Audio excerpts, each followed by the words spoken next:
This episode is brought to you by some amazing people.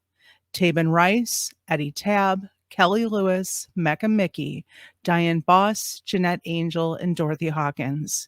And a special thank you to all the subscribers on YouTube and the followers on Spotify. If you wish to support the podcast on YouTube, you can hit that join button below to become an Eyes to That Sky member.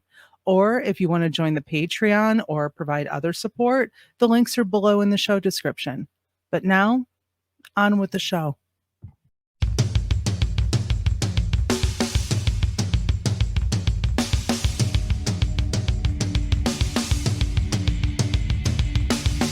Welcome to the Michigan UFO Sightings and Paranormal Encounters podcast, where we explore the unexplained and mysterious phenomena that have occurred throughout the state of Michigan and beyond.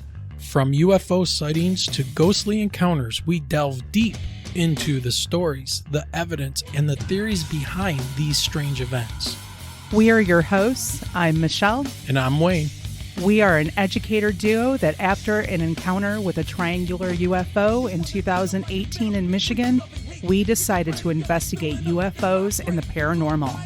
In this podcast, we will be speaking with eyewitnesses, experts, and researchers to uncover the truth about some of the most intriguing cases of paranormal activity in and around Michigan. Our goal is not to convince anyone of the existence of these phenomena, but rather to provide a platform for discussion and exploration. So, buckle up and join us on this journey down the paranormal rabbit hole.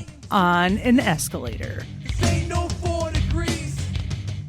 All right, ladies and gentlemen, we are here with our very first guest on the podcast, and we are joined tonight by Guy Merritt. Now, Guy reached out to me after joining the Facebook group about the Michigan UFO Sightings and Paranormal Encounters podcast Facebook group, and we seem to have had a very similar type of experience, or at least the craft that we saw. So what I want to do is basically turn this over to Guy and have him tell us his story, basically where he was, what he saw, when it was, and any other little details he wants to add in. So Guy, why don't you go ahead and give us a little bit of background on you and what happened? Well, thanks for having me, and I'm a little bit nervous. Anytime I talk about this, I get a little bit stressed. Well, you're our first guest, so don't worry about it. I don't want to ruin the podcast. Don't worry, you're among friends. All right. Well, this happened. The sighting that I had happened March the 18th of 1994. It was a Friday, and prior to that, I had no particular interest in UFOs or anything paranormal. I've got a degree in psychology. I've had an interesting life as a musician out in Vegas and worked all over the country. The point is, I just wasn't something I followed with any great interest. I always joke with people, I'm probably the only guy you'll ever speak to that's never seen 3 minutes of Star Trek. I mean, I just don't watch that stuff. Yeah, you have nothing personal to gain from telling or making up this kind of a story is basically, I think, what you want to get to. Yeah, that, right? And like I said, kind of a, everybody, we all grew up hearing stories about, UFOs and all kinds of stuff, ghosts, alien abductions, whatever. But, that wasn't something that was of particular interest to me. And I was always a voracious reader, and I never read books about UFOs I didn't follow it, So, but there had been a UFO flap that month, and it was so well documented that it had made the national news. It was, ABC World News Tonight, CBS Evening News, and had run these reports about these craft over Lake Michigan in the early part of March. And I'd seen that on the news, and, it was weird, but it was over near Holland, Michigan, over Lake Michigan. And I never heard anything about, UFOs near Flint. So I just didn't think that much about it. Right. So anyway, did you want to ask me something? I'm sorry. Yeah. Just real quick, could you say what that date was again on your sighting? Yeah, the day that I saw this was Friday, March the 18th, 1994, and it was about 5 o'clock to 5:08 or something in the morning. I mean, I'll never forget it. Okay. Well, I'm going to share something with you here. It's on our Facebook group where Michelle and I relate our story. Yeah. But the day that we saw our UFO was March 9th, 2018 at about 2:30, 2:40 a.m. I And I listened. think that was a Friday night because Wow, we played that's great. bingo. Yeah, we played late. We night were bingo. playing late night bingo. At, I listened to your podcast Yeah. today, and and my wife was sitting here, and you gave the date, and I said to Linda, my wife, I said, "Oh my God, what is March? Is that a thing with these things or what?" Well, if you listen to our first episode about the UFO flap that happened in 1966 in Ann Arbor, Jackson, Hillsdale area, those sightings and everything that went on was March. Was it really? And It was. Yeah. Yeah, all of the newspaper articles and stuff that I found about that was March of 1966. Wow, now that's and I'm very familiar with those things and never noted the date, but yeah, that's crazy. Yeah. Call it coincidence. I'm not, I know about numerology and gematria and sacred geometry from the Masons. I've studied all that stuff, and you say what you will, I don't believe in coincidences. No, neither do I. Something is up with that. No, I don't. I mean, I stopped believing in coincidences quite some time ago too. Okay, so I'm sorry to interrupt, but I had to point that out for people that were listening about how bizarre is March. What is up with March? And Michelle? who haven't listened, and now they'll listen to see. Right. Yeah. So, okay. Guy, go ahead. No, it is very well. Like I said, when I listened today to your podcast, I said, "Oh my God," to my wife, March 9th. I said, "How weird is that?" So anyway, maybe the states have like certain months that they are visited, because Ann Arbor was March, up where you're at, Flint was March, and where we were in Canton, Wayne Westland area, that was March. I mean, it's just bizarre. It's odd, and as I said, it struck me when I listened to I had listened to the beginning of your podcast a week or so ago, got interrupted doing something, working around the house, and I listened to the rest today. And I caught the date again, and I was like, "Oh my God, that's what are the chances of that?" I mean, it's not statistically, it's not wildly off the charts, but it's still, I don't know. Yeah, I was like, this is kind of weird. So you said March 18th, right? Yep. Yeah. So March 9th, March 18th, all those numbers are all nines, because you take the 1 and the 8 from March 18th, you get 9. Yeah, who knows? I mean, No, we're now getting into numerology. Well, that's numerology and sacred geometry type things. But, March 9th, 2018, when we had our sighting, there's the 1 and the 8 in 2018. There's the 9 in our date, and now Guy's got. No, that's kind of an interesting analysis. Yeah. And that's wild. Yeah, that is wild. Okay, I'm sorry once again. I keep interrupting, but no, that's the correlations start to add up, and my brain starts putting them together. Yeah, and I was nervous about doing this, so the more you talk, the easier it is for me to just get out. Good. So anyway, what happened was at the time I lived in Genesee, which is northeast part of Flint, basically. I lived in Flint, and I got up in the morning.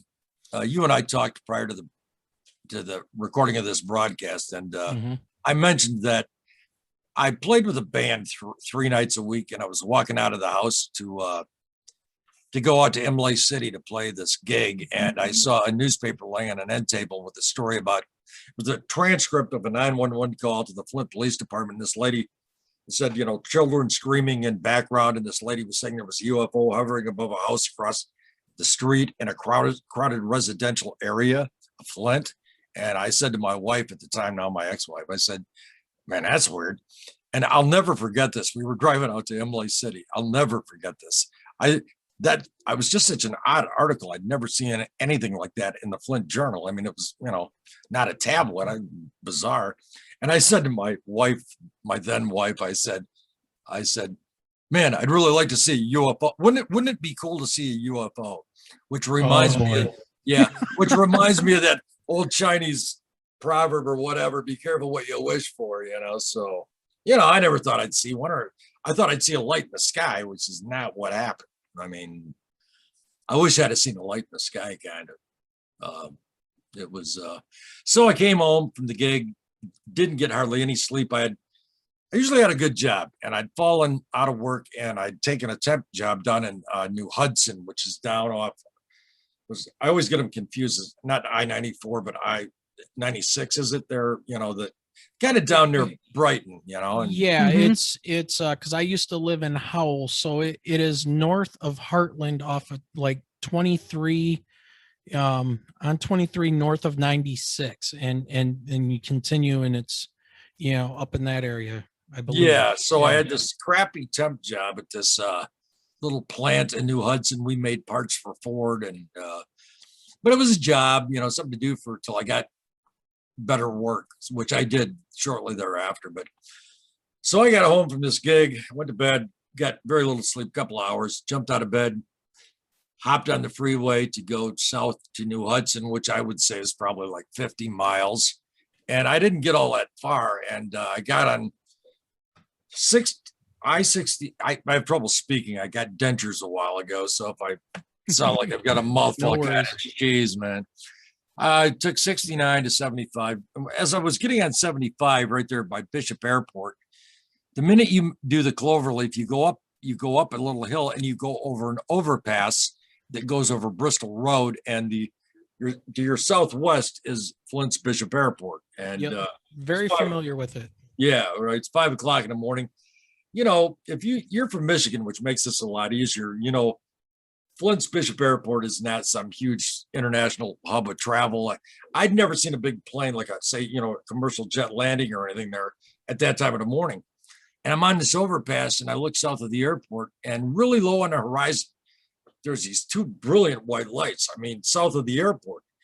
And they were kind of an odd color of white, but I just figured, well, that must be a cargo plane or something. I mean, I didn't think they landed at 5 o'clock in the morning, but what else could it be, So, and it was real low, so I figured it was landing.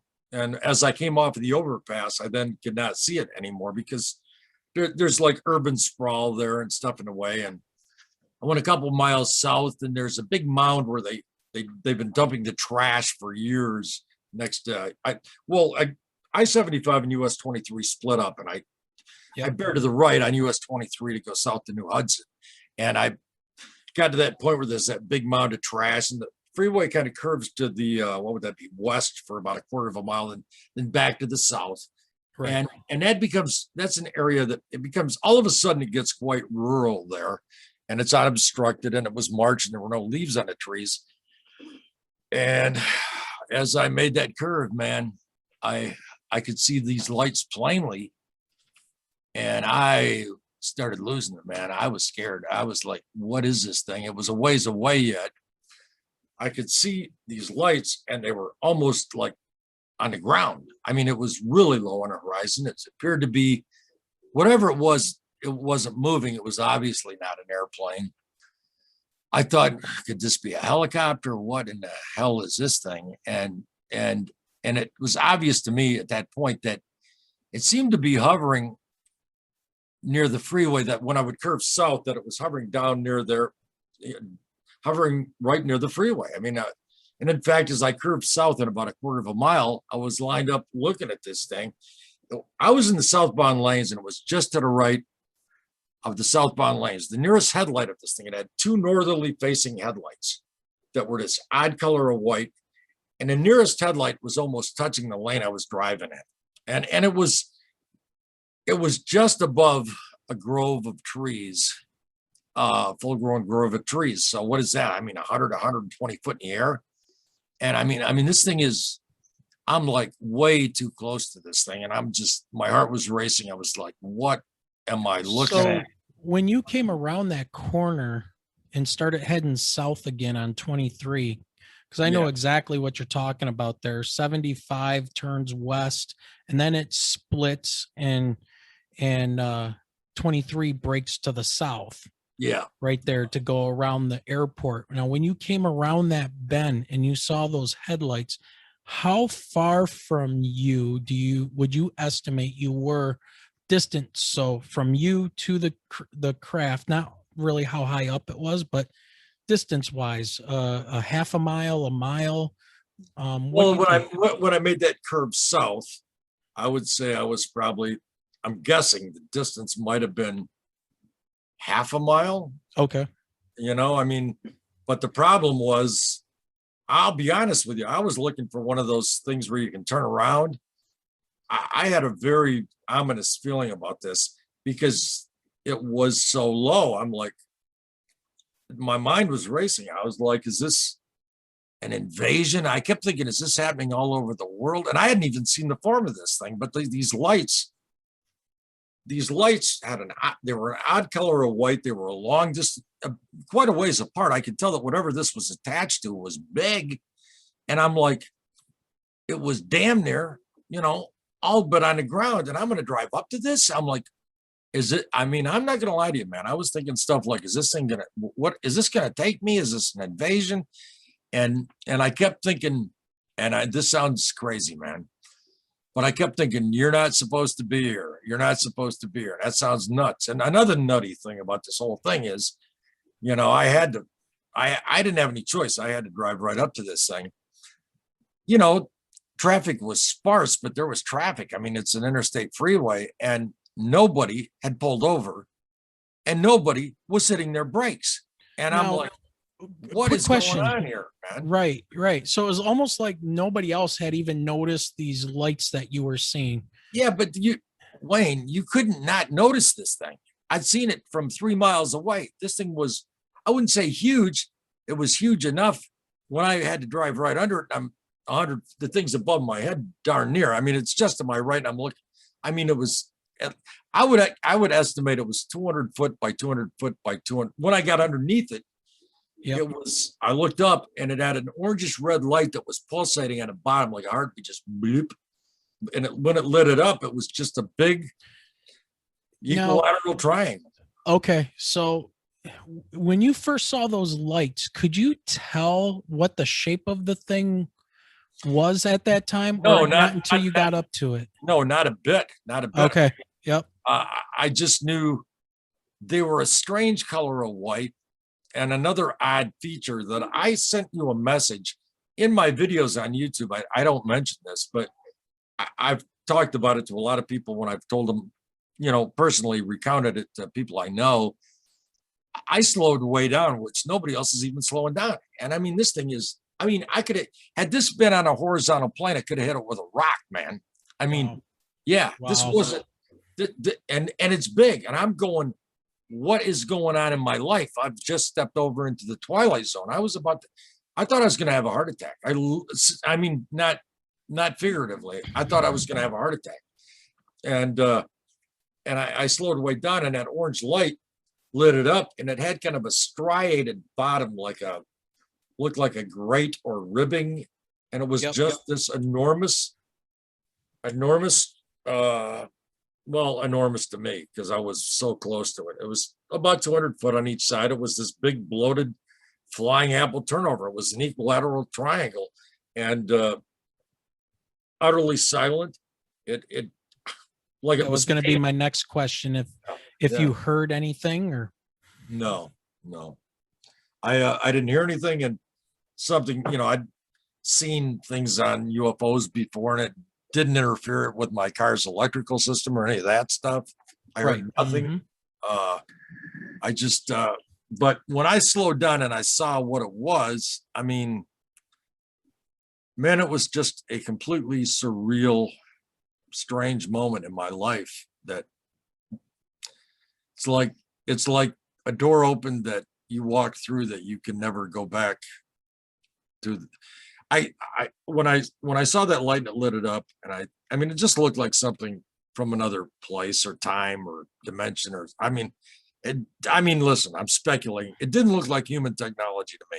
Right. It made no sense with what you were seeing. That's probably as good. That's probably the greatest way to describe it. Just it's like this does not compute. The triangle that my wife and I saw, I could see that there were three lights, but when I saw them, I would have thought that they were like a spotlight shining down from a helicopter, but these lights were there was no beam. There was no beam. No beam. See, when I was right under this thing, I didn't mean to interrupt, but I had to say this. That's fine. I loved it when I listened to you guys speak because it brought to mind, it resonated with me. I mean, what was so odd is when I got right underneath it. I mean, bear in mind, I'm like really close to this thing. Right. And I'm looking up at it, and those white lights, they were kind of shimmering. It was the light that was nearest me was very close. My wife is nodding her head crazily right now. And I'm looking at this big white ball of light but there's no beam coming out in front of it. Mm-hmm. It's not illuminating. You know what I'm saying? I remember there was, and physics, like that can't happen. You know what I'm saying? Right. You're seeing the light, but there's no beam of light. Usually if you have a spotlight from one of those truck towed spotlights for sales at car dealerships, and they're flipping the lights around, you can see the beam through the air. The particles in the air get illuminated from these bright lights. Every little piece of dust, whatever, reflects light into certain directions, and that reflected light is what reaches your eye to say, hey, there's something light up ahead. But these three glowing orbs, I guess you could say, or they were almost like glowing white orbs that were recessed. Oh, that's identical. That's right. Identical, man. They were recessed up in the bottom of this craft. Now, we didn't have the red light in the middle or any kind of light in between where the middle of the triangle was, but it was just weird. And this is what instantly, I'm getting chills right now just thinking about it. My adrenaline's starting to flow, because when I saw that, and with my background in aviation and science and physics, when I saw those three lights, my fight or flight instantly went off and said, that is not right. That thing is too big, too low, and too slow to be where it's at. And again, Michelle would say that to her, the triangle, how big did you say it was? Did you estimate? What about a football field, or close to a football field? Which is 100 yards, which is close to about 300 feet. Yeah, we were close. Across. We weren't right underneath. Right. It. We didn't get right underneath it, but yeah, we were close. I would describe it, the size that what popped in my head was, it looked like a Walmart in the shape of a triangle that was kind of see-through. And how I could discern the edges of this flying triangle was from light from the street lights reflecting up off the concrete back up into the sky, and it was illuminating bits and pieces of the bottom of this triangle, and it was enough to where I could see the edges, but the light almost looked like it was, I don't want to say being absorbed, but kind of moving through, like almost like a fabric, like a ribbing, right? But you couldn't see how tall or how thick this triangle was. And then as we got closer to it, we were starting to merge onto the expressway, doing the loop around so we could go on southbound 275. And as this thing was moving due east toward us down Ford Road, and we started to loop and turn in front of it and go south on 275 south, the thing did not bank. the thing turned On and its stayed axis. flat and Yeah, turned on the x-axis, right? right. X runs horizontal, so the thing turned like that. Aerodynamics says if a plane or a wing that is generating lift is going to turn, it's got to bank. It's got to bank into the air. Got to get the cat. And this did not happen at all. So I apologize. My cat is jumping on me, but oh, no worries. We got crazy cats around here as well. yeah, but no, that had to be I mean, you know, I feel you. I know what that's like to see something that makes no sense. Yeah, absolutely. 0 sense at all. And it with me, it just, you know, I wanted to figure out what is this thing. And Michelle was keeping her eye on it. And she's like, well, maybe it's an airplane. And then it hit her. Well, no, I said, you know, when did our military start picking up those sorts of devices? That's right. That's what it is. So because it was way too big Yeah. to be a drone. And I knew that there used to be like a small airport or landing pad somewhere over in Canton, near either Sheldon or Lily Road. But I don't even know if that area is even active anymore. And then it started to travel over the trees and went southwest towards Willow Run Airport. Yeah. In that direction. And then we went down behind a basically a wind barrier or it's the wall wind barrier. Yeah. And when we came out the other side of that, I guess you would call it a retaining wall, we had lost sight of it. And when we popped up on the other side, which was maybe 15 seconds later, and this thing being huge and where it was located, I was expecting for it to be right there when we came out of that from around that embankment, and it was gone. Just nothing. That reminds me of a buddy of mine. This is kind of a strange, I mean, riddled me this one there. I mean, this is totally bizarre. I ran into an old friend at a reunion, and we'd been great friends in high school. I'd lost track of him. Anyway, we were very close as little kids and did birthdays. We're talking from kindergarten on. And kind of a private guy. And anyway, I'd seen him in years, but we were standing out on the lawn at this reunion and talking about everything that had happened over the years. And I mean, this makes no sense. His name's Jack. And I said, man, you're not going to believe this. I saw this UFO in 94. I told him where it was. And he said, this was his response to me. He said, I saw that too. And I said, where? And he said, at the same spot. And I'm like, and he said, just beyond where this thing was sitting, there's an exit at Thompson Road.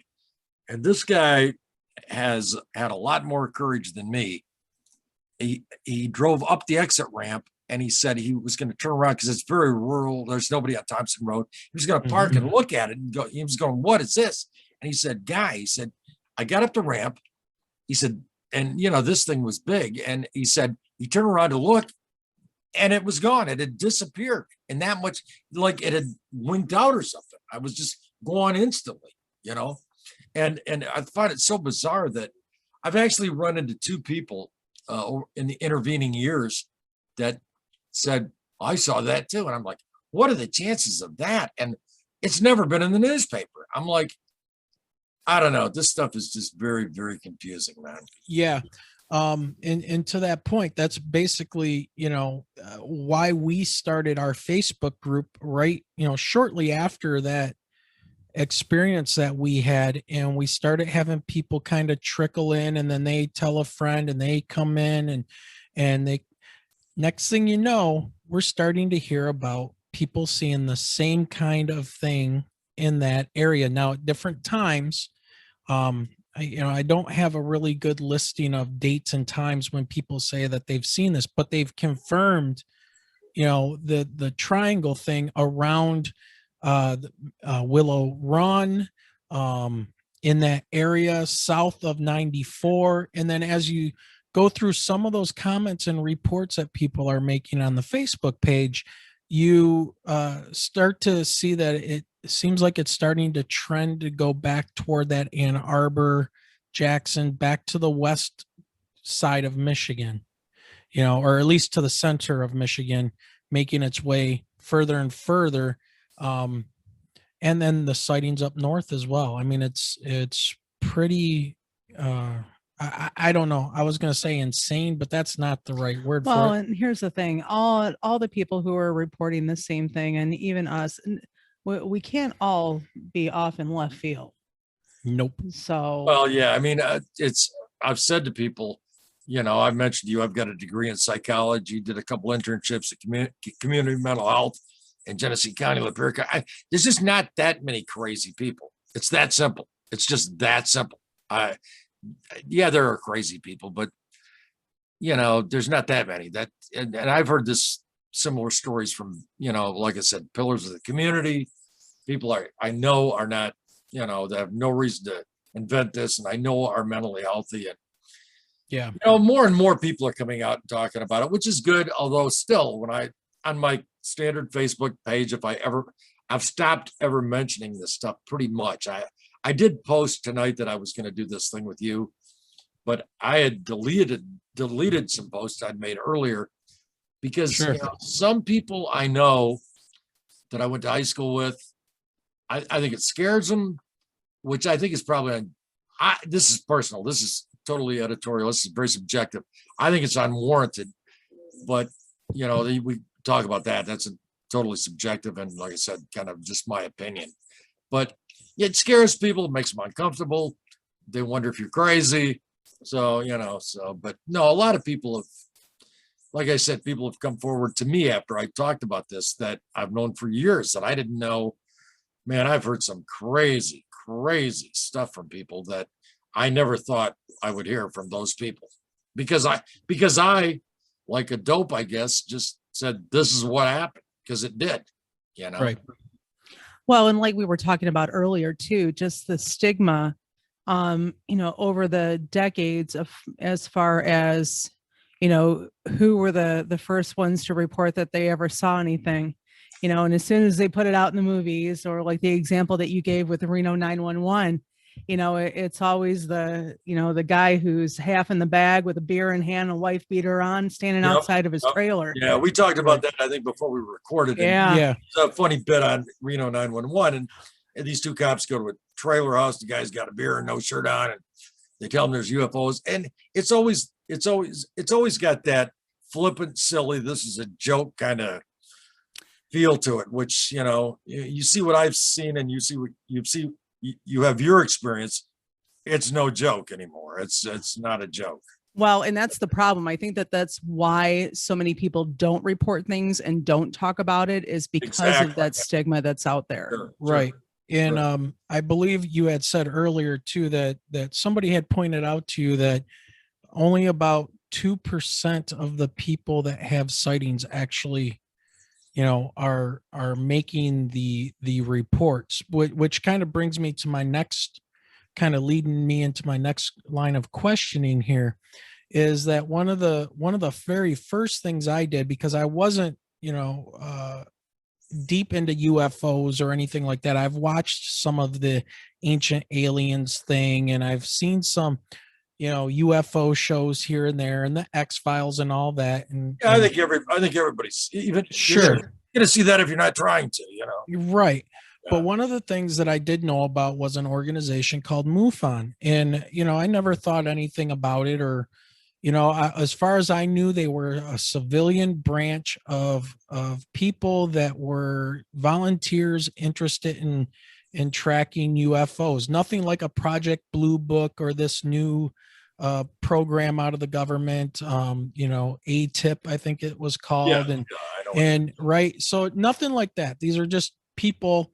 And I put in a report, and it was quite a lengthy report I filled out, which also helped me or steer me into wanting to do the Facebook group, because when I put in the Michigan, reported it to the Michigan UFO or MUFON group, I never heard anything, not an email. Thank you for submitting your report. We'll get back with you soon. No follow-up, no anything. Now, this was in 2018. That's wild. That's wild. Yeah. Because you're a science teacher. I mean, you've been in the military. you've got this pretty impressive resume. I'm like, I would think that you told me that I was baffled, but I didn't mean to interrupt, but I'm shocked. No, you're correct. And, so I do know that in your video that I watched, and I limited myself to only watching the first video that you put up on Facebook because I didn't, or on YouTube, because I didn't want to know. I wanted you to talk about the things that you wanted to talk about. I didn't want to lead you into things. But in your first video, you talk about your experience that you had with MUFON, but you also had a very interesting experience when you called, and I think you said you were trying to call the tower at Bishop International Airport. And before I go any further, I will tell people, I will put a link to Guy's recording or his video on YouTube. So if you guys want to watch it, please go there and listen to his account. It's very, very detailed. Boring. A great account. Very long and boring, I'm afraid. Well, maybe for some people it would be boring, but for me, I found it fascinating because the details of your sighting just match. I mean, from 94 match up with so much. The correlation is just there were so a lot high. When I listened to your account, there were so many things that resonated, and I went, "Wow, same thing." Yeah. Like so, the anyways, lights. yeah. You put in for or talk to somebody at MUFON, or you were led in that direction. Why don't you tell us about how you got kind of handed over to MUFON and what happened with that? Well, I saw this thing. By the way, after I slowed down underneath it, I gunned the car, went about 500 yards, and hit the brakes. And those headlights were not in my eyes at that point. In my case, it just had the two lights facing north. And when I looked back, that orangish red light was lighting up the tops of the trees. I mean, that's how close this thing was. So, but anyway, what happened was I got home and, got through work, which was strange that day. I mean, I just couldn't stop thinking about this. I'm trying to, work on a line and work on an assembly line, and I'm just babbling about this. And I'm like, yeah, that's something that would definitely weigh on your head all day long. Man, I couldn't hardly work. I was really, this shook me up bad. I mean, it kind of traumatized me. It really did. I was 100 foot from this thing. It was pretty scary. And so anyway, when I got home, I wanted, my wife and my mom lived with us, and I knew they knew I didn't tell fish stories, but I went on this little mission from God, so to speak, to get some corroboration. And I thought it would be in the newspaper the next day. Oh, I thought it would be on the 6 o'clock and 11 o'clock news because it's sitting next to US 23, right? I watch the news. It's not in the news. I'm like, how is this possible? I get the newspaper the next day. It's not in the newspaper. So I called the newspaper, and they seemed pretty disinterested. One guy gave me to another guy, and the next guy seemed disinterested too. And finally he said, well, I'll take a report. And, we haven't had any other reports. And he said, well, I'll take a report. And what's your name? And I thought, if I'm the only guy that's called the paper, do I want some report about UFOs, in the newspaper with my name on it? The answer was no. Right. I was like, I said, if I see something else in the paper, I'll call you or whatever. And I just hung up. And then I thought, well, I'll try calling the airport. So I called Bishop Airport. And this is weird too, in a way. I called out there, and I mean, they would have absolutely had to see if that tower was manned. And I didn't know. I don't know how this works. But if that was manned, which they ended up telling me it was, they would have had to have seen these lights. I mean, there's no way they'd see these lights visually. They would have been below radar, but they would have seen these lights and gone, what on earth is that? So I get a guy in the tower, right? And he's pretty nice and pretty interested. And I described this triangular craft that's like 100 feet in the air. I mean, it's damn near on the ground. And he asks me questions like, could it have been a star? Could it have been a satellite? Just crazy stuff. And I'm like, I almost think they're like required to ask you those. No, I know, sincerely. I think that exactly. I was like, Yep. This has got to be some protocol. I mean, Yep. What he's saying bears no relationship. It's like he didn't even hear what I said. I'm like, I got exasperated and I said to the guy, I said, listen, can I ask you a question? And he says, yeah. And I said, you're an air traffic controller, which was he now? I don't know, man. I think there's some people in place to take care of these, to cover these things. And that's speculative. But anyway, I said, you're an air traffic controller. And this is exactly what he said. You can put quotes on this. It rings in my brain, you know. He said, let's put it this way. Uncle, I said, have you ever seen anything weird? And he said, let's put it this way. I said, have you ever seen anything weird that you couldn't explain in the sky? And he said, let's put it this way. Uncle Sam signs my paycheck. So if I did, I couldn't tell you. And I was like, wow. And he said, but 100%. and he doesn't miss a beat. And he says, but here's a number for you to call. And he gives me this number. It's an 800 number for some outfit called MUFON, which I've never heard of in my life, right? So I figured, what the hell? I'll call these guys. So I call this dude, and I think he's on the West Coast. And I don't know why I have that memory, but he said, I haven't had a report of it, but he said, do you live anywhere near Flushing, Michigan? And I said, yeah, Flushing by chance is a suburb of Flint. And he said, well, the state director of MUFON, Shirley Coyne, lives in Flushing. Call her. And that's when things got, man, that's when my life became the Twilight Zone. I mean, I thought seeing this thing was strange enough, but that's when things went right, straight, full blown. You know, my friends are never going to speak to me again. I mean, How so? I mean, how about some details? Oh man, I called this lady and she was very sweet on the phone. She said, oh, honey, you're not going crazy. She said, two ladies carpooling to Lucas Surtec in Fenton the night before drove right underneath this thing, but it was straddling both lanes of the freeway right where you saw it. My mouth is dry. Oh, no kidding. Have a drink of coffee. And she said, so it wasn't to the right of the freeway, it was straddling both lanes, but at the same spot. And she said, and this is what she added, this is when things went kind of weird. She said, but they saw it, or they drove under it on their second pass going south.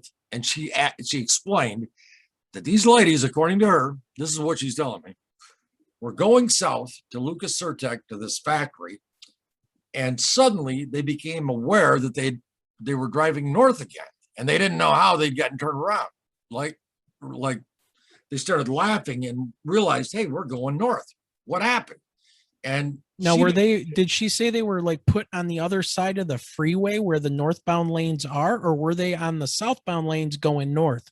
They were in the northbound lanes going north. They were driving back to Flint. And I'm listening to this. And of course, you know, I'm a guy. This is, you know, man, I'm still freaked out by seeing this thing and trying to process all this stuff, which, listen, I'm honest, man. It upset me. It scared the hell out of me. And like bad. I was too close to this thing, way, way too close. And she's telling me, and she added that they turn around, and she said they felt like it took them 10 minutes, but they showed up for work an hour late. And I'm like, what are we talking here? What is this? You know, missing time, alien abduction. I'm like, come on, man. You know, and that's where I was at that point in this whole thing. And listen, I'll tell you frankly, I have some friends. I've developed a circle of friends through the internet who are very, again, upright people, mentally healthy, that have had really crazy experiences. And some of them don't believe in this stuff, and they've had wild experiences. But anyway, she said that they lost an hour of time, that they were going south, and they'd been, you know, or that they were suddenly found themselves going north, and they drove under this thing and got to work an hour late. And she wanted to know if she could come to my house and take a report. And Saturday or Sunday, she came out, her and another gal, and you know, they have you fill out a form. Unlike you, you know, you are a teacher and everything. You gave this detailed report to MUFON. They never even talked to you. That's so bizarre. They came right to my house, and you chuckled. I mentioned in my YouTube video that when she walked in, she had a chain. That there were two ladies, but Shirley Coyne had a chain with a crucifix and an energy crystal. And I was like, I thought it was an odd mix. I was like, well, she's trying to cover all of her bases. Exactly. I'm like, exactly. You know, I want to be safe in one regard or the other. I don't know. In all galaxies, I'm safe. Exactly. Exactly. If the crystal doesn't do it, hopefully the crucifix does. Because my mind was blown by all this stuff, and I'm trying to figure these people out. What just happened to me? Who are these people? Can I trust her? Are these people sane? Am I losing it? But they were there for about an hour. I filled out a form, and they had me draw the thing the best I could, and Shirley Coyne made some rather odd remarks that are in my video that I don't know what to make. I don't want to go there right now. And I didn't know quite what to make of her, but she told me this story about these women at Lucas Surtech the night before, and it was crazy. And I thought, well, I made a report, I'll put some bookends on this thing, and that's that, and that's the end of that. Didn't turn out that way. Went to work on Monday, and I had one friend in that shop, a black lady named Carolyn. She used to sing in bands. She had gotten out of that and was singing at a big Baptist church in Flint, and just a real smart, fun lady. And the only person I knew on a first name basis, again, coincidence, right? Right. The only person I know in this place. And her name was Carolyn. And I had not seen her on Friday when some of us saw a UFO. And I didn't see her on Monday. She worked in a different department because we were temp employees, and sometimes we work here or there. And when they rang the bell to go home, at the end of the day, I see her running up to me, and she looked really distressed and upset. And she said, "Guy, you've got to call me when you get home. You've got to call me." And she gave me her phone number, which I didn't have, and I did not even associate it with this UFO. I thought, man, I wonder what's wrong with Carolyn, And I don't know what kind of podcast you're doing here, but this is going to get pretty strange, man. So I guess all I can tell you is what happened. Do you want me to keep going? Keep going. It's called Paranormal in the title for a reason, man. All right. Well, I got home, gave it a while, and I, rang up Carolyn, and I said, "Hey, Carolyn, what's going on?" And she just said, "Guy, what does Iron Tomb mean? What does Iron Tomb mean?" And I'm like, "What?" And I said, "Carolyn, what are you talking about?" She's asking me, "What does Iron Tomb mean?" And I'm like, I had no idea what she was on about. I'm like, and she just segued into this story. And she said, she was really upset. And she said, "Well, on Friday," when you and those other people said they saw a UFO, she said, "Me and Felicia were carpooling." Again, two women carpooling, right? And she said, "We were in my conversion van." And she said, "We didn't see anything in the sky." And I'm like, man, how is that possible? And she said, "But we thought we hit black ice." And Felicia was asleep. She was in the passenger seat. And she said, "Guy," I wrote all this down too after I got off the phone, because I've always been a writer and I made contemporaneous notes. I actually get stressed out talking about this. And anyway, she said, "Guy, my van started spinning." And she said, "I get sick on carnival rides," but she said it was spinning faster and faster and faster, but I didn't get nauseated. I didn't even get nauseated a little bit. And she kept saying she was afraid that she saw the lights of the oncoming cars, and she said that she was fearful they were going to be hit. And she said, she lowered her voice and she was kind of crying. And she said, "But Guy, then I realized we were going up in the air. We were going up in the air." And I'm listening to this and I'm going, what in the hell? Oh my God. Yeah. And I mean, man, I'm so stuck with this. And I'm like, who's going to believe it? And I'm listening to it. And I felt so bad for her, man.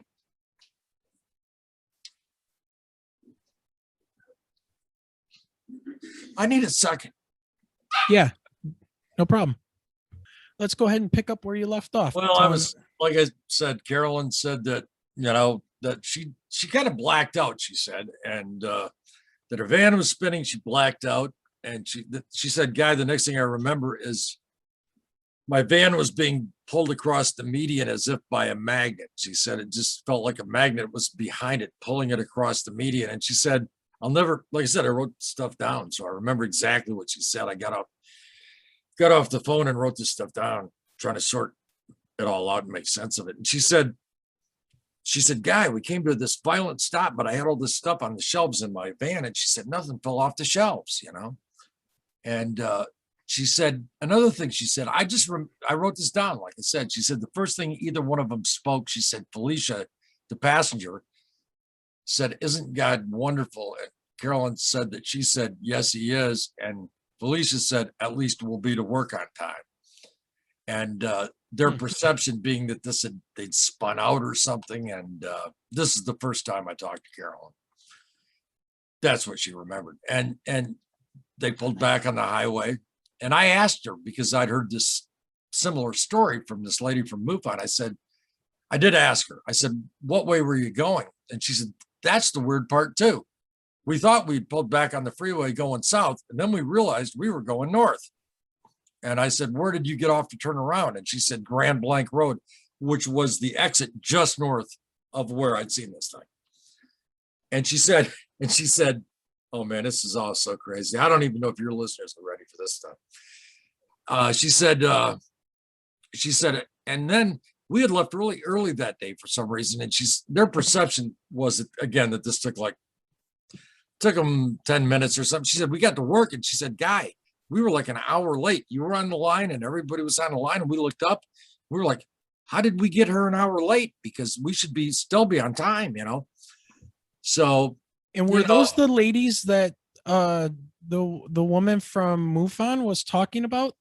No, this is the crazy. This is why old Guy took this, why it rocked my world. I mean, these are two sets of women, independent of each other, who do not know each other. The lady from MUFON tells me about two ladies who work at Lucas Surtech that have this crazy experience. She tells me this on, as I said, Saturday, and I go to work on Monday. A coworker, the only person I know at work, on a first name basis, I call her, and she tells me a story that's almost identical. I mean, and in fact, I said to Carolyn, I said, Carolyn, I got this numbered as some UFO reporting agency, and I said, I made a report, and this lady told me a story just like yours. I said, these two ladies working at Lucas Surtech, like a few hours, 10:30, and I guess 6 hours before, whatever. And I mean, I was like, man, my head was just spinning. I had to process this stuff. And I'm like, I mean, can you imagine, put yourself in my place? I'm like, I've been there. Yeah, well, yeah. I got a few extra features that, I mean, two sets of women who don't know each other with these crazy stories and missing time. Amazing. So I'm like, it's real easy to poo-poo, stuff like, I don't know if we want to go there, alien abduction. But I mean, well, I talked to Carolyn that week a couple of times, and I did not write down what she said. But I remember her telling me she was having memories and bits and pieces of just what you always hear, some sort of medical exam. And she said she could see her reflection in the eye of the milky eye of this weird being. And oh, wow.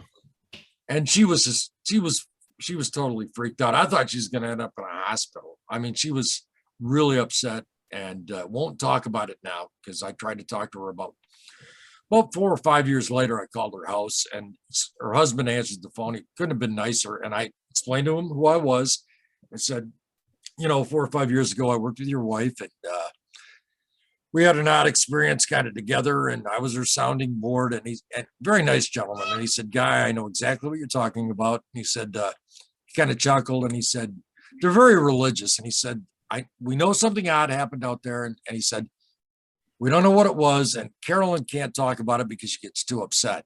And I said, listen, I understand completely. And, God bless you and goodbye. I mean, right. I wasn't going to push that at all. And she still has the same phone number. I looked it up, and I'm never going to call her because, man, if what she said was true, I can't even imagine that. Cause I know what being next to this thing did to me. It scared me to death and left me kind of freaked for life, So, and you were so close to it. What kind of details can you remember about what it was made out of? It just looked like dull metal, like gunmetal, sort of brownish gray, and with these striations on the bottom, like maybe a grate or something. Okay. And it looked like Battlestar Galactica, some video gamers. It looked like something out of a sci-fi movie. I really, that's what I saw in that orangish red light pulsating, and I just was so scared.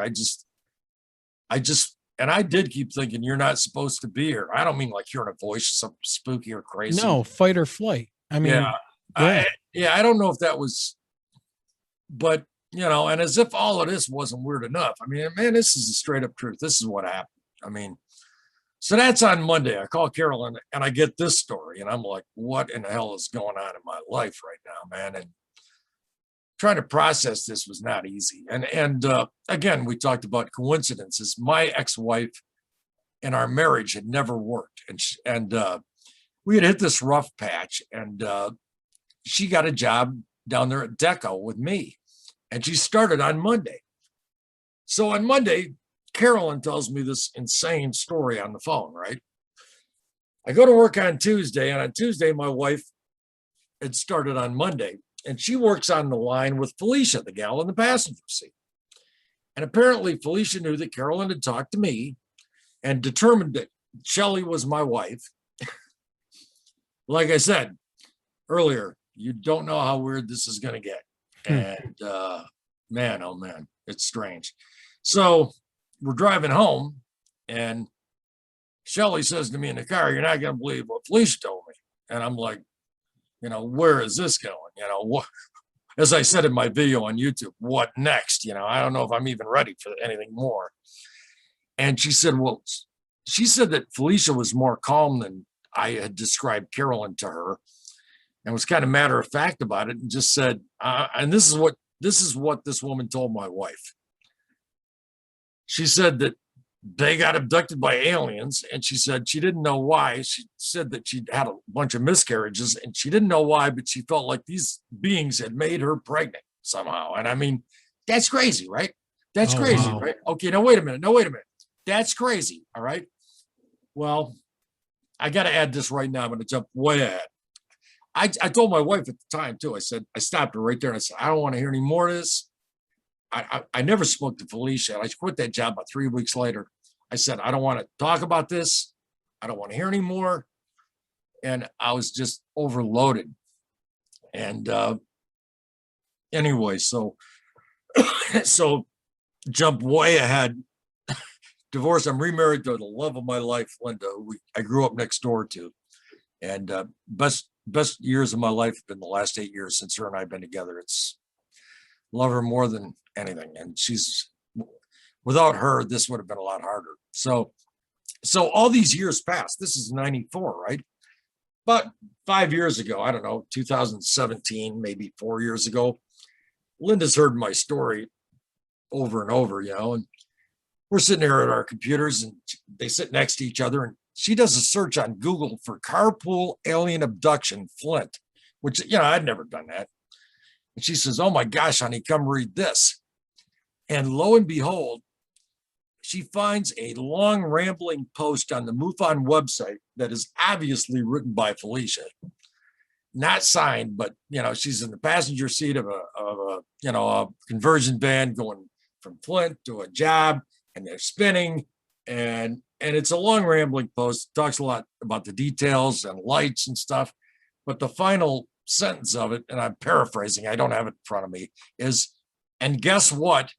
9 months later, I had my son, who is now 17, and I about fell out of my chair." Wow. I mean, who's going to believe this? No, but your listeners aren't going to believe this. This is crazy, and I got to live with this. I mean, I knew these people. I didn't know Felicia. I knew Carolyn. We sat and we did lunch together, but I don't think Felicia was crazy. And I mean, who's going to run with a story like that for decades? I mean, and I know, like I said, I know experiencers who don't believe this stuff. And I mean, that they've seen UFOs close up, but they're like, I don't believe that stuff. And I'm like, well, I don't know. You want to talk to these women? I got one of their phone numbers, I heard the terror in Carolyn's voice, man. Yeah. I thought that woman was going to be in a hospital. I was really concerned for her well-being. I was just concerned for her. And then this, man, when Linda found that article, I was just like, oh my God, how can this get any weirder, man? There is and I had mentioned before, there is I don't want to say a cover up, but there's a downplaying of the psychological trauma Yeah. that probably most of people that see these things go through. That it's a traumatic, event, and probably why not so many people bring it up. I mean, it's like a post-traumatic stress disorder. It's not like that. I was diagnosed with that, and Yeah. I've never been diagnosed with anything. Right. I ended up talking to a therapist just a few years ago, and I broke down, and I had stuffed this all down. I mean, so who can you share it with? I mean, come Right. on, it's crazy. It's crazy. Exactly. So if you are a person that then sees or has one of these traumatic events happen, what most people know of right now in our current society is that if you have one of these events and you go and you talk to somebody in the media, file a report, whatever the case may be, what's going to happen to you is you're going to be told you're crazy, or they're going to laugh at you. Exactly. And it's going to make the traumatic experience even worse, because now you're going to feel alone. You're going to feel isolated. Nobody will believe you, and you will start to drive yourself crazy because you don't have a way to deal with the trauma. I talked about that with an experiencer literally 2 days ago, that the effects of this can, even if you're mentally healthy, it can run a person right off the rails. I mean, right. And as far as what you described it so well. So it was a wonderful encapsulation of the dynamics involved. I mean, you've had this terrifying experience, this inexplicable thing, something has happened that's not supposed to happen, as far as we know. And in those kinds of situations, normally you can talk to somebody, but where this is concerned, there's no 911. You can't call the doctor. You can't call the psychologist. Who do you call? I mean, Ghostbusters. I don't know. I mean, right. You're alone. Well, in as far as with your experience that day on the 18th, nothing happened to you bodily wise other than seeing this craft, and that had a huge effect on your psyche and in basically your mental health. It was a traumatic event, and nothing personally happened to your body, right? You got close to this thing, it freaked you out enough that you had that effect. Now think of these people: Felicia in the car, Carolyn in the car, in what she described to you, and then what you read. What do these people have? They have more than a sighting. Yeah. Right. And now, sometimes we are our own worst enemies with the way that we will treat people. I know. That have something traumatic happen to them. And I think the media, and this is my cover-up conspiracy theory, call it what you will, but I think because these other people haven't had that experience, or maybe they did, and they are so scared that they don't know what to do or how to react. That's a great point. Yeah. They'll just, like, when you're ignorant of somebody else, another culture, another race or whatever, people tend to make fun of it because they don't understand it. So the best thing to do, maybe use a little humor. I'm uncomfortable, and then I can just walk away from it and forget about it. Yeah. Right. So look at governments, right? Now they're starting to come out and say, yeah, the Navy's confirming there are UFOs and there's triangles, and Commander David Fravor and other pilots who have said that they've seen these things are confirmed. Okay, now what? How about all the people that have been discouraged and made fun of, and all of the media out there that have taken people's stories, their traumatic events, whatever the event was, it has mentally scarred them. Something happened. And everybody's having these same stories. Now, you can say mass, psychosis or whatever the case may be. They'll come up. They'll come up with anything. They'll come up with it. Sleep paralysis. That's a big one. Guess what? We were all awake and driving. Right. You don't have sleep paralysis while you're driving a car doing 70 down South US 23. Separate cars, and separate cars. Right. Now, there's one other thing I wanted to ask you about before we wrap this up, because I know this is strenuous on you, and I don't want to push things too far. Well, and I just add this real quick too. Mm-hmm. I thought I'm just being blunt, man. I thought I saw a UFO up close. They took them. This has got nothing to do with me. That's the end of that. Well, I had warned you. It may not be that way, because that's not how it was for me. Well, and here we are, and God only knows where this podcast in our Facebook group that have people reporting things to us, how far this is going to go. But, I don't believe in coincidences, and we'll just, we'll see how this plays out. But I did want to ask you one other thing. Sure.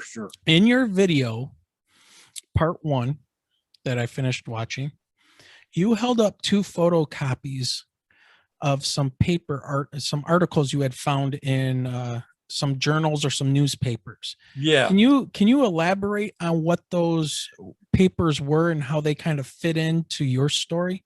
Well, yeah. I mean, I thought,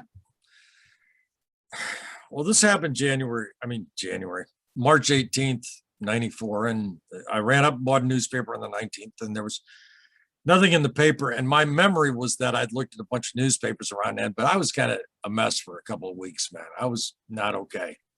And, and I know what you saw scared you, but you had all of the crazy things that happened in my case. It was just a little bit too much, but I thought I'd looked at the newspapers. But when I got together with Linda, God bless her soul, I felt, because she's known me since I was 8. She knows, I don't tell stories. I don't know. She helped me work through this, along with, I was honest, man, talking to a therapist. And, about 4 years ago, we gone into Flint. For some reason, we live east of Flint. And I said to her, I want to stop down at the library and look at the microfilm, if it's okay with you, before we go home, to see if I missed anything in the newspaper. And I'm going to start with March 18th.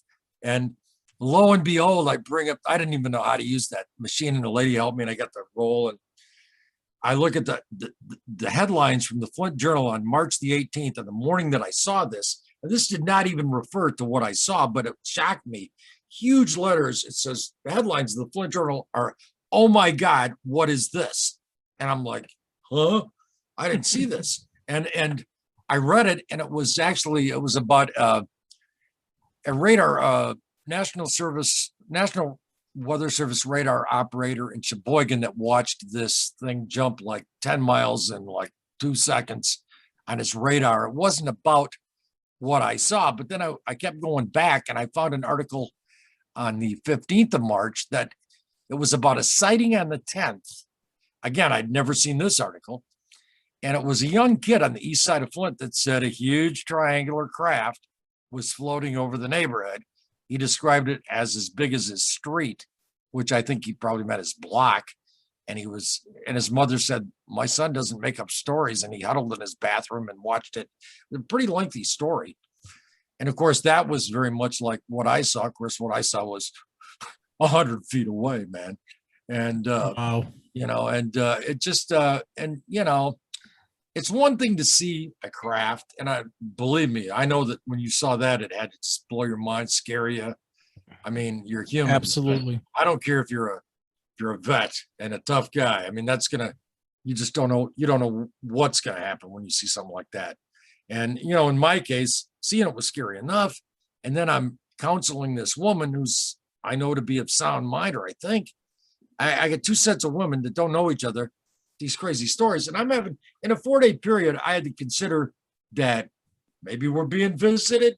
Maybe they take some people and examine them. They didn't harm them. But I mean, and suddenly it was a lot to process, intellectually and emotionally. And who the hell am I going to talk to about this? That who's not going to think I've lost my marbles,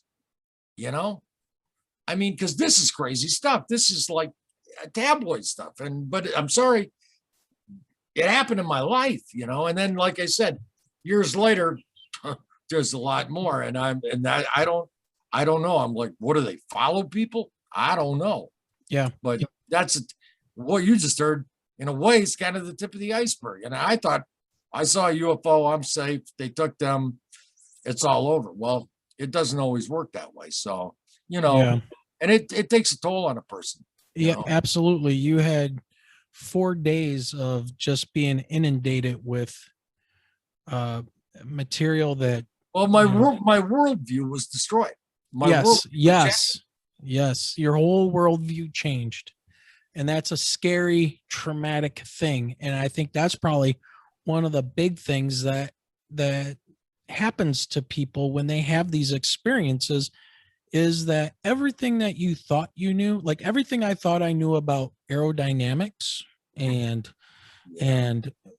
aircraft and whatever science, was gone with those 3 lights I saw floating in the sky that were huge. I mean, just ridiculous. And apparently nobody else in our area at that time, well, that we've heard from anyways, saw it at that time. It was about 2:40 in the morning. There wasn't very many cars out, but nobody was driving like they had seen it or even noticed it. It just, well, yeah, I mean, consider my case. Here's this thing. It's almost on the ground sitting next to the freeway and nobody's even slowing down. I'm like, what? Or maybe even speeding up, right? Yeah, like, what is this? Let's get out of here. Right. There are theories that sound crazy, but, from some pretty notable researchers that I've actually talked to a lot of them, and this sounds way out. In fact, I rejected it when I first heard it. And then I'm like, what do I know, man? As I've often said, this was like having my head unzipped to reveal that there was nothing in it. I mean, I don't know anything, but a lot of very notable researchers have reported cases where, like 8 people standing on a beach and 4 of them are like, oh my God, what's that craft out there above the water 200 yards out? And the other 4 are going, what are you talking about? We don't see anything. They can't see it. I mean, that sounds nutsoid, but it's documented. And I, what? That reminds me of a study, and I play this for my students sometimes in high school about their powers of observation, since, I teach a science class, and how your eyes can lie to you. Did you ever see that video where there's the 8 people playing basketball, or there's 16 people playing basketball. 8 of them have on white shirts, and the other 8 either have on black shirts, or I can't remember the exact details. Maybe they weren't wearing shirts at all, but go figure, skins versus shirts kind of a thing. Yeah, they were different things. Yeah. And the idea was that the people, your job as the observer was to count how many times the basketball, and I'm really doing a disservice to my my psychology background and not remembering the names of these studies, but my brain is just going. The older I get, the worse my memory gets for things, right? I'm 69 and I've had a stroke, so I'm not, so. Well, yeah. And so they pass the basketball to each other, and your job is to count how many times they pass the basketball back and forth. And that's all the observer has to do, is focus on where that ball is going and how many times is it passed around. And you stop the video when it comes to the end, and the question is asked, how many times did the basketball get passed? And I'll have students, every one of my classes, everyone without fail, last year, 140 students saw this video. And they said 16, 17, no, 20. And they would get into this huge argument. And then I would say, yeah, but did you see the gorilla walk through the people playing basketball? And they're like, what are you talking about? And I back up the video and I play it again. And sure enough, while the guys and gals are passing the basketball back and forth, a guy in a gorilla suit walks in between them right through the middle of the screen, and not one single student out of 140 who are 14, 15 years old saw the guy in the gorilla suit walk through. Really? Yeah. So when you tell me stories, a study by, researchers talking about 4 people don't even see this thing, I think our brains, we are focused on something. We are very, the whole idea of multitasking is a myth. Humans can't multitask. We're single pointed creatures. It's just a fact. They want to talk about multitasking. It's a lie. People can look it up if they want to. I don't care. But that is a perfect example of when you are focused on one thing, one point at a time, you will miss things right in front of your face. I mean, it's blatant. And I'm sure people are going to write in or send Facebook messages or whatever telling me the name of that study and all that good stuff, but I'll look it up and put it in the show notes and let people know the actual name of that study when we record the rest of our episodes. So that's interesting. Yeah. So that doesn't surprise me at all when you say that people don't notice it. And it was, all I can tell you is it was a very strange experience, and it would be for another podcast. But yeah, I thought, well, that's the end of it for me. Whoops. That's why I told you. Yeah. You think, oh, gee, we just saw a UFO and doesn't involve us. I mean, we had a sighting, and man, I don't know. I know a lot of people that they have a sighting, and that's not the end of it. And I don't mean that in a spooky way. I'm just saying, it's kind of crazy. It's almost like whatever these things are. I mean, do they know who some people, do they follow some people? I think if you're open-minded or you're interested like you are and your wife, Michelle, I think, it might not be the last time you have something out. Well, you said you had a poltergeist thing. Some people just, I've even wondered, is it genetic? Is it some connection? Because after this thing happened, then years passed, but then it was really on. So, yeah. I mean, I don't know. That's another story, but anyway, but I hope that this made sense. I hope it's something you can use on your podcast. I hope. Absolutely. It was great. Great story. For being our first guest on our podcast, it's awesome that you were able to come on and talk to us about your story. I think it's great. Hopefully it helps you in some ways too, and helps other people out there that might listen to it. That's really that's a huge thing for me. I made the YouTube videos. I wanted to find people, but I also wanted to tell people it's okay. You're not the only person this happened. You're not alone. Yeah. Right. Just like they like to say, we're not alone. Yeah, we're not alone. Right. You're not alone. You're not alone with seeing these things. And like I said, guys, YouTube video for at least part 1 is called A Skeptical Guy's Fire in the Sky Style UFO Sighting Part 1. And we'll put links to that in the show notes. So our listeners can go and view that. You do have like 2.1. So I've got 5 episodes because 2,000 subscribers. So that's pretty good. And this part 1 video has 1,781 views since September of 2017. So, and I mean it sincerely. I did it because I think people should be aware of it and at least consider it. And also I thought maybe it would help some people. I wanted to be a psychologist. I didn't go to get my PhD because of the course and some stuff, but I worry. I have great concerns for people that have been through this because especially if it's weird enough, it's real hard on a person. And there's no network. I mean, there are some now, but they need to know they're not losing it and they're not alone. So yeah. Yep, absolutely. And let's see, what else did I want to add here? I think that's pretty much it. I think we can wrap it up there. But again, thanks for coming on the podcast, being our very first interview. Yes, thank you, Guy. And nice meeting you, Michelle. And nice meeting you too.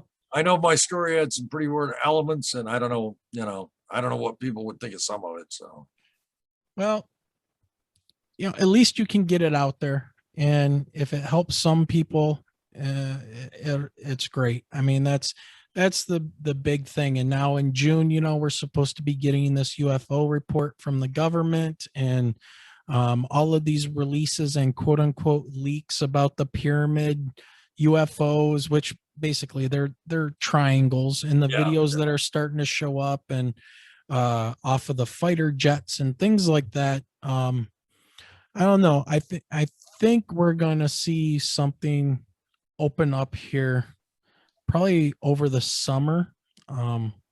That's just my pure speculation. But even if it doesn't, I mean, so many people are seeing things. It's apparent to me now with our podcast right now, even though it's just starting out, the people reaching out to us, talking to us about their experiences, in the Facebook group and things like that, that people, they're seeing things. There's things happening. A lot of people have seen things. Many Absolutely. more, as we've talked already, than would ever admit to it. So, yep. And so anyways, I think that's probably a pretty good stopping point. I think it would be awesome to have you come back on the show if you want to talk about some other stories in the future, and we'll bring you back on. But, well, I mean, that's entirely up to you, and I'd be willing to do it. I really enjoyed meeting you folks, and I think you're doing a great thing. I just give you great props for being a science teacher. That still blows my mind that you went, this happened and it's the truth and I'm going to do it, man. I mean, that's what matters, right? That's why I'm into this. You know what? That's not what matters to everybody. That's what's right. That's what's rare, man. It takes some courage, and it's a real testament to your character. And I'm not patronizing you to be nice. That's not, you got to realize, man, you're kind of a rare person. I mean, not because you saw this thing, but because you saw this thing, and as a person that, has a respected job and education and stuff, said, this is the truth, and I'm going to talk about it. It doesn't happen. Well, in science, that's kind of what we're interested in, is finding the truth. Even if it is something that we don't want to be true, we still have to report it. We still have to follow the data, no matter how much your heart or your ego wants to get behind something and say, I want this to be true no matter what. And then the data tells you no. Ego is a killer, man. It is. It really is. Ruins everything. So it is. All right. Well, with that being said, Michelle, did you want to add anything else? Or? No, I think that we're good tonight. Just go spend some time with your wife. Yep. It was her birthday last night. We spent a lot of time together last night. Wow. So hey, I think birthday. I think we'll spend some time together tonight too. So. Yeah, right. Well, have a good night. Thank you for coming on the podcast once again. I hope to talk to you soon. And we'll see you on the Facebook group.